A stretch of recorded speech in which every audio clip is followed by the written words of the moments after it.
আসসালামু আলাইকুম, আমি ডক্টর মুজিবুর রহমান। দেখুন, আমি বলেছি যে আমরা কিসের জন্য অসুস্থ হই। আমি মেইন একটা কারণ বলবো যে আমরা প্রকৃতি থেকে দূরে সরে আসছি, এই জন্যই আমরা অসুস্থ হই। একটা কারণ আমি বলবো এখন, নো মোর আদার রিজনস। আমরা প্রকৃতি থেকে দূরে সরে গেছি, এই জন্য আমরা অসুস্থ হই। এখন আসলে কীভাবে দেখেন, আমি বলবো না, আমরা সবসময় উদাহরণ দিই, বিভিন্ন ধরনের উদাহরণ। আমাদের পূর্বপুরুষ বা 200 বছর আগে বা 300 বছর আগে মানুষ কীভাবে জীবনযাপন করতে আপনারা জানেন সেটা।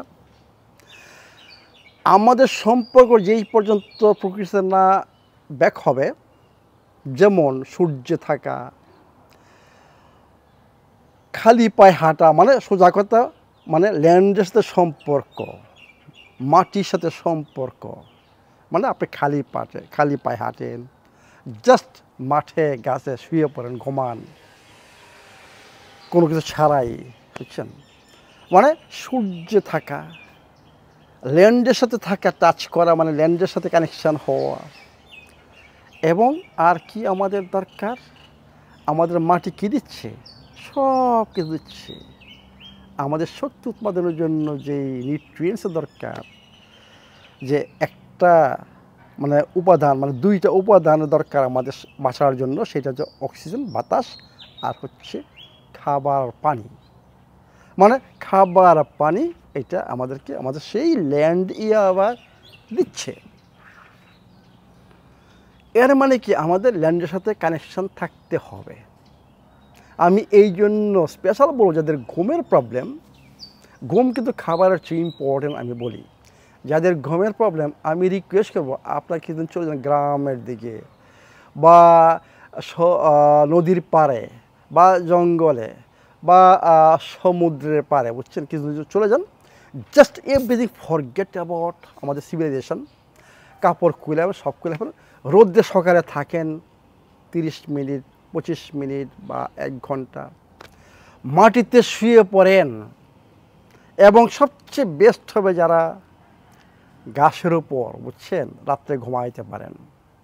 যদি আপনি এইভাবে 10-15 দিন নিজেকে প্রকৃতিতে আবার সাথে থাকেন, প্রকৃতির সাথে থাকেন, আপনার ঘুমের প্রবলেম সলভ হবে, আপনার ইনফ্লামেশন দূর হবে, আপনার অটো ইমিউন ডিজিজও দূর হবে, আপনি হবেন কি এনার্জেটিক। এনার্জি মনে রাখবেন আমাদের দেহ তৈরি করে সূর্যের মাধ্যমে এবং প্রকৃতির খাবারের মাধ্যমে। এর মানে কি আমরা যদি প্রকৃতির খাবারটা খাই, আমরা যে সূর্যের আলোটা পাই, আমাদের ফ্রেশ বাতাস আমাদের ব্যবস্থা থাকে, আমাদের ভালো পানির ব্যবস্থা থাকে, এবং আমরা যে খালি পায়ে হাঁটি, ডেইলি 30 থেকে 1 ঘন্টা খালি পায়ে হাঁটি, মানে কানেকশন উইথ আর্থিং বলা হয় এটাকে। এবং যদি পারেন ট্রাই করেন রাত্রে ঘাসের উপর, মানে একটা মানে কম্বল বাই দিয়ে, কিন্তু পিছনে আপনি জাস্ট নেকেট, মানে আপনি ঘাসের উপর ট্রাই করেন 2-3 ঘন্টা বা পুরো রাত্রটায় ঘুমানোর চেষ্টা করেন। দেখুন যে আপনি কি ফিল করেন, আপনার ডিজিজ কোথায় অনেকে চলে গেছে। যেটা হার্ট ডিজিজ আমি স্পেশাল বলবো, কারণ আর্থিং আপনার ব্লাডকে থিন করবে, আপনার কার্ডিয়াক মাসলকে শক্তিশালী করবে। কার্ডিয়াক মাসল প্রচুর পরিমাণে শক্তি তৈরি করতে পারবে, মানে রোগী হার্ট, মানে সিক হার্ট হয়ে যাবে হেলথি হার্ট। কোনো কিছু দরকার নাই, বিশ্বাস করুন। মানে এটি তো এই জন্য বলি যে আমরা যেই পর্যন্ত প্রকৃতি আবার ব্যাক না করব, প্রকৃতির খাবার যেই পর্যন্ত না খাবো, প্রকৃতির খাবারের যে নিয়মগুলো আছে সেগুলো যদি ফলো না করি, এবং সূর্যের আলো যদি আমরা না পাই, এবং বাতাস, ফ্রেশ বাতাস, ভালো পানির যদি আমাদের ব্যবস্থা না থাকে, এবং আমাদের মাটির সাথে যদি সম্পর্ক না থাকে, তাহলে আমরা সুস্থ হব না। এইটা গ্যারান্টেড। কোনো কিছু ছাড়াই এই যে বললাম যে প্রাকৃতিক খাবার, সূর্যের আলো, ফ্রেশ বাতাস, মানে ভালো পানি এবং মাটির সাথে, ল্যান্ডের সাথে আর্থিং, মানে আর্থের সাথে সম্পর্ক যদি আপনি করতে পারেন, you will never be sick, believe me. Never be sick. কতদিন বাঁচবো তা আল্লাহ পাকে জানেন, কিন্তু আমার যে কোয়ালিটি অফ লাইফ, আমাকে যে এনার্জেটিক থাকতে হবে, সেটা কিন্তু আমাকেই করতে হবে, অন্য কেউ করতে পারবে না।